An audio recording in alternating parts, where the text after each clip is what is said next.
guys, I wanted to give you an update on the Rambo family farm, what we got going on here, because I noticed that there was a video that's getting some attention from 10 months ago, and there have been a lot of updates since then, so I thought, hey, I should go out here and make a record. Now, before I move my camera view, I want to let you know that my garden area is a mess. So I am not one to care about what other people think. I make this record for me so that I can look back in 10 months and say, wow, that tree's grown a lot, or wow, those chickens have really grown, or to see the progress. So if you're one of these judgy kind of people and like, oh my gosh, he needs to mow her lawn, or oh wow, there's a little piece of trash that blew in from the neighbor's yard because we have some crazy neighbors across the street, and I don't care, they can live their life, but sometimes their trash blows over here from across the way over there, about a block down the street, but the winds out here are crazy. So if you see like random propane tanks, we're trying to organize, we're trying to put in a better irrigation system for this stuff right now. So it's a bit of a mess, but I don't really care if you're judgy. Just turn this video off and you can go watch something that you like. But this is for me. So I'm going to give a little explanation about what's going on in the yard. So one of the first things that we're doing this year is we got a bunch of new little chickens. We got a bunch of different kinds, mostly good egg layers, because we're definitely going to start doing collecting our eggs better than we've been doing. But I also collected some funny ones. Most of these are hens, but these little guys with the fluffy heads, we got some of those because the kids, I have 8 kids, 6 are little. One is grown and has moved out. She was the smart one. And my older son, who's an adult, he still lives here and helps around the farm and stuff. And this is his place too. He's put a lot of work into it. This little guy's escaped.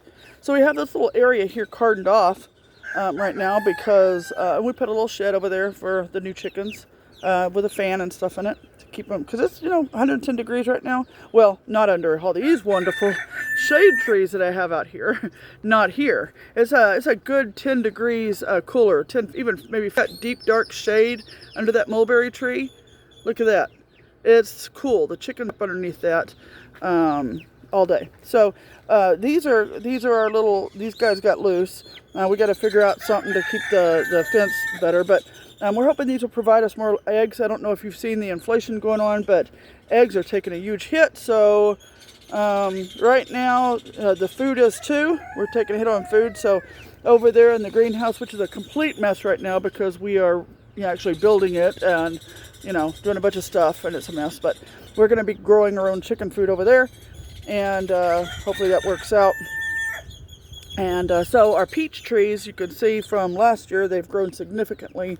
Unfortunately, and they're all producing really good. Unfortunately, see these little birds? See that little guy? I don't know if you can see him, but him and his little friends right there, see him?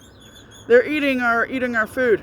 They're gonna get some peach tree nets or something for that eventually, but I'm not overly concerned about it. Most of the reason we're growing this stuff is for the future preparedness, more than needing to eat it right now.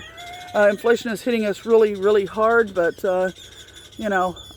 these peach trees are just crazy. It's like shade trees and peach trees. And I know a lot of people are like, hey, cut your peach trees and your apple trees down, so you can easily, get to them. But we're in Arizona.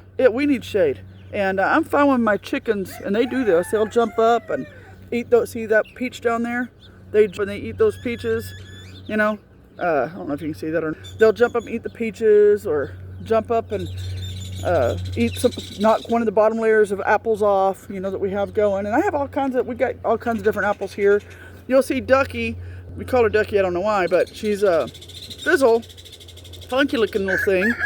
And she likes to have her own baby chicks. So she's got 5 little baby chicks out here that are about the ugliest little things you've ever seen, but they're so ugly they're cute, if you know what I mean. There's my long grass that needs to be mowed. We've got a cinnamon apple tree over here. This tree right here, so you'll see how horrible it looks right now. This tree right here has had issues because we had ground moles in our garden that attacked our tree roots. Voles, I think they're called, not moles, but they attract our tree roots, and this guy has been being saved lately. We guarded the outside of it, but so We also have trained our dogs to come in here and hunt them. So you'll see my 2 coon dogs here, or Tasha, but my 2 coon dogs here, they're waiting because they're used to, when I come out here, they do a search and destroy mission when they come in here, and they dig up the holes, they dig up the ground squirrels. I stay out here with them to make sure they don't digging up the tree completely, and we go about it. We have sprinklers. I know it's really hot in Arizona, but if you go and you stand up underneath this mulberry tree, it's like you're not even in Arizona. We're planting mulberry trees throughout our whole yard for several reasons. One, you can make tea out of their leaves. They grow berries. They grow berries. You can make tea out of the tree leaves. There's some additional properties to them too, but I'm not really sure what that is. I haven't looked into it so much. But this was on the last video, and check out how much that trunk grew from just 10 months ago. These things grow like beasts. They grow crazy.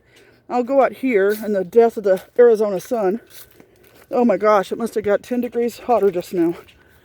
But you can see how much big that thing was. I think it was about 16 feet, maybe 10 months ago.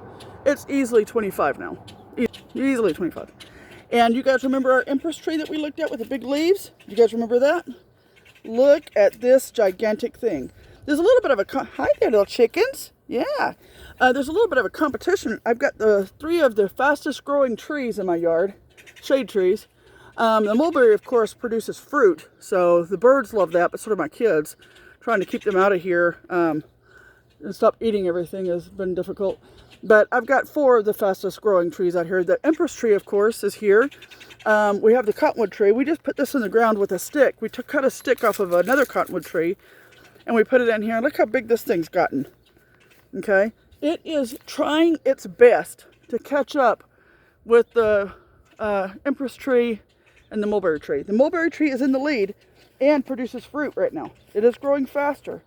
But that being said, it was planted about, I don't know, 4 to 5 months earlier than this empress tree was. You can see the differences. Okay, the tree back here, back distance, that's a tipu tree. We traded a fast-growing tree. The mulberry tree is already taller than it. That's how fast they grow. They need water. Throw some sprinkler on them. Cottonwoods need water. Throw some sprinkler on them in the midday. That's what I do to keep the roots and the ground cool out here, and they will grow all summer for you. They're growing, all of these trees are growing right now because I have a thin layer twice a day, thin little spray of sprinkler out here. All of these trees, this is a pink lady tree that's producing. A lot of these trees we have out here are just producing. We even have a granny apple tree out here that's producing. Milo is out here catching those baby chickens because he's a good farm boy now. But yeah, you got all these trees. So you can see the significant growth that has happened just in the last 10 months since I posted that last video. Rambo apple trees we're going to produce this year. Or we're supposed to. You see in the last video we had a nice nice bunch of apples from the Rambo apple trees. But this year we did not get that. And one of the reasons... Thank you, Bandit, for letting us know. They're happy with me being here. Oh, Milo's baby chicken's over to show you. Yeah. Yeah. Oh, it don't like you yet. You got to work with them. This is an ash tree. It is not one of the fastest trees, but because it's... Thank you, Bandit. But because it's right behind the mulberry tree, it is actually boosting up its rate of growth to try to keep up with the mulberry in order to get the sun, more sun. Why a tree would want more sun in Arizona, I don't know. But if you want your ash trees and your trees that don't grow too fast, after you get them established, grow a faster tree that's much smaller than it in front of it, and it'll help it grow. I don't know why that is. Maybe I'm wrong. Maybe you can see all those bird nests up there. Big old bird nests. We have birds just out here fighting over these trees. I don't know if you can see that or not. But they're out here. They'll fight trees. And who has different kinds of birds. Everybody's having trouble with bees. Glory to God. We do not have trouble with bees. We have bees. We have all kinds of stuff out here pollinating our things every year. God gets all the glory for all of this. I do not know how to plant hardly much at all. But he does. I plant it in the ground. My kids plant it in the ground. and it mysteriously grows and produces food for us.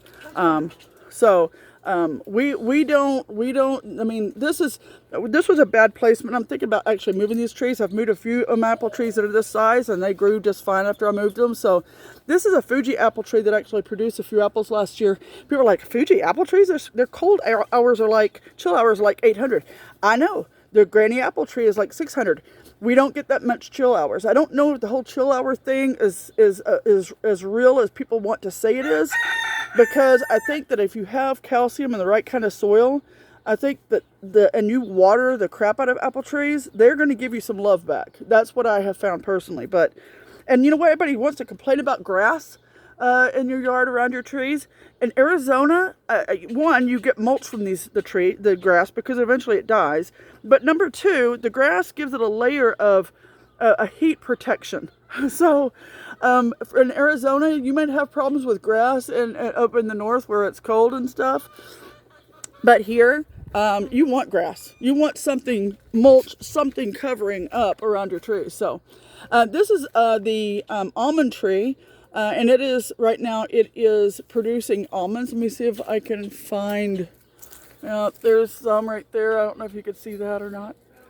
But they're fuzzy. It's not producing a lot yet. As big as these almond trees are, because they grow really fast here, because God is good. But they're fairly young. This almond tree may be 3 or 4 years old. It's not an old tree at all. Our grape trees are producing, but again, like I said, the ground squirrels and other critters are coming up here and getting them. Birds. Our dogs are getting better at learning how to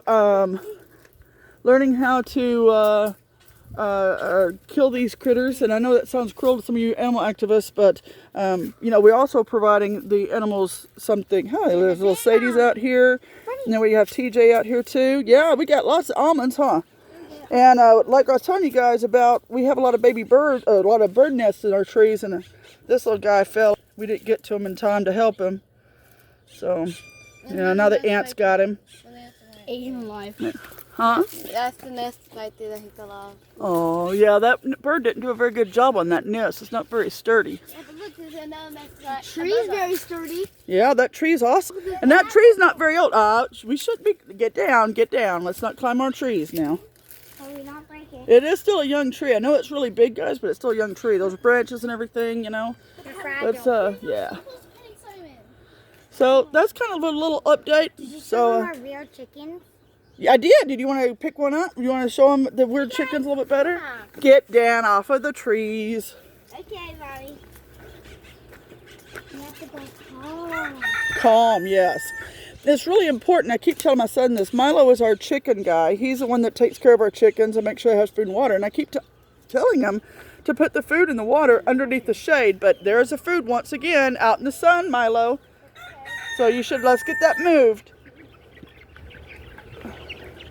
This is Pup. He's our newest hunting dog. He helps us kill the ground squirrels. He's young though. He's only about 6-8 months old. So he's new. He is new, so he still sees the chickens as something he's supposed to hunt. Oh yeah. So you've got one of the I think they're called Easter eggers, and you have one. I forget what those are called. But it's crazy. But yeah, he's got little puffball head, and you've got one of the leghorns. So yeah, let's put them down. Let's get on out of there now, guys. She's mine. Well, that's our story of the farm. That's our little 10-month update there, and Her name's Andrew. yeah, my kids are scaring the crap out of them, and they're all running away now. Mommy has caused a big mess. Oh, there's Ducky with her babies. See her weird-looking chickens? Just weird-looking little fizzle chicks. Yeah, you got a little Easter egger too. All right, guys, say goodbye to the camera. Say goodbye. Bye. Say bye. Subscribe. Oh no, we don't do that for this.